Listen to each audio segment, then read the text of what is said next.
Assalamualaikum warahmatullahi wabarakatuh. Perkenalkan, nama saya Rika Lestari dari Prodi S1 Akuntansi semester 3, MK Pengaudit 1 dan Praktik.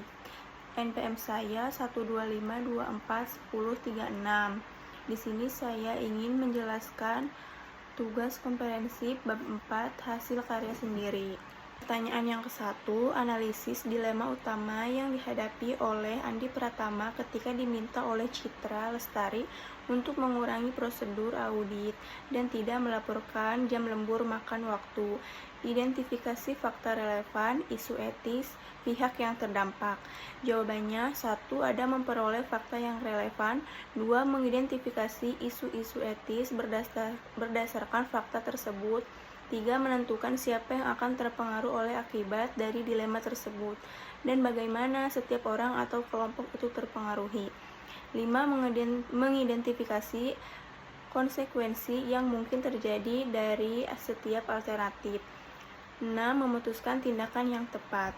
Pertanyaan yang kedua, bagaimana seharusnya Budi Santoso secara profesional menanggapi argumen manajemen bahwa ini adalah praktik industri dengan tetap menjunjung tinggi prinsip-prinsip tersebut dan standar akuntansi keuangan SAK yang berlaku.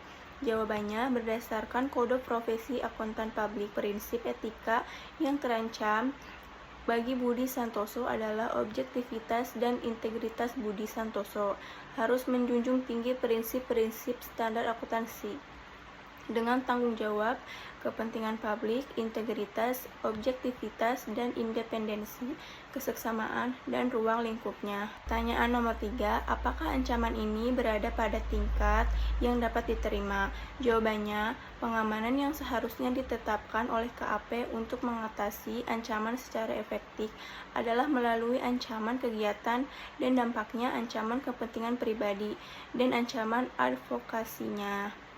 Pertanyaan nomor 4, apa tanggung jawab spesifik Komite Audit DNG dalam situasi ini berdasarkan peraturan OJK POJK yang relevan?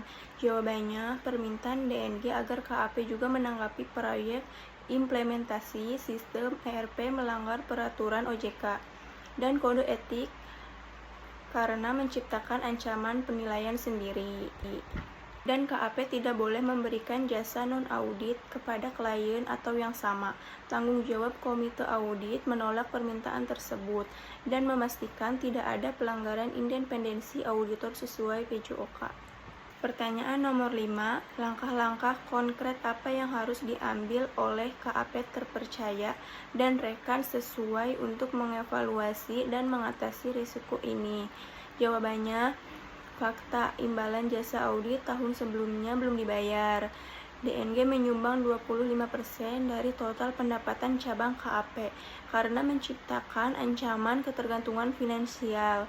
KAP yang harus melanjutkan audit sebelum pembayarnya dilakukan, mengurangi ketergantungan dengan menambahkan klien baru, dan melaporkan ancaman ke kantor pusat untuk dilakukan independent quality review. Pertanyaan nomor 6, prosedur apa yang harus segera dilakukan oleh Andi dan KAP terpercaya dan rekan setelah tawaran pekerjaan tersebut disampaikan, terlepas dari apakah Andi menerima atau menolaknya? Jawabannya, Sinta Dewi menawarkan pekerjaan kepada Andi Pratama di tengah proses audit. Hal ini menimbulkan ancaman kepada audit dan segera melaporkan tawaran kepada partner jauh dari area audit yang berkaitan dengan citra atau keuangan DNG, tidak membahas atau menerima tawaran hingga audit selesai dan opini diterbitkan. Pertanyaan nomor 7, bagaimana seharusnya tim audit yang cenderung pasif untuk memastikan tata kelola perusahaan yang baik dan independensi auditor terjaga? Jawabannya, sejumlah anggota Dewan Direksi perusahaan yang tanggung jawabnya membantu auditor agar tetap independen dari manajemen. Komite audit terdiri dari 3 hingga 5 atau paling banyak 7 direktur yang bukan merupakan bagian dari manajemen perusahaan. Pertanyaan nomor 8, Apa potensi konsekuensi hukum dan profesional bagi Citra dan KAP? Jawabannya, gerakan Citra Lestari mengurangi prosedur audit, melanggar prinsip kehati-hatian profesional dan kompetensi profesional.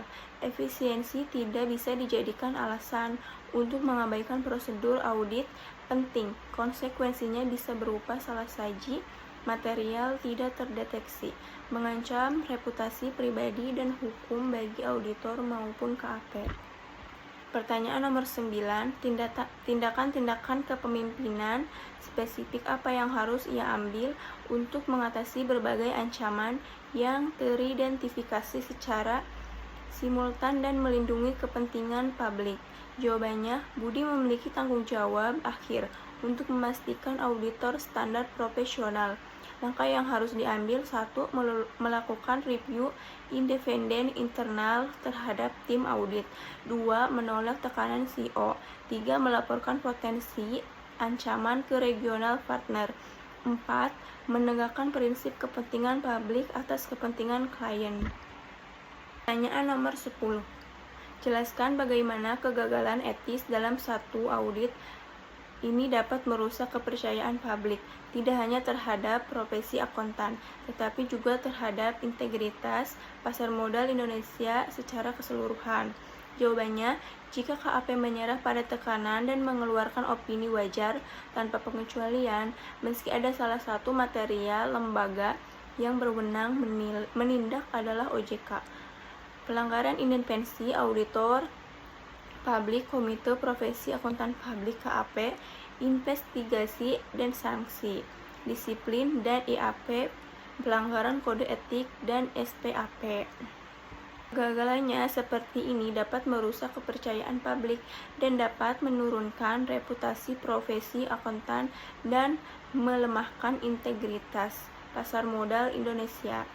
Cukup sekian penjelasan dari saya. Wassalamualaikum warahmatullahi wabarakatuh.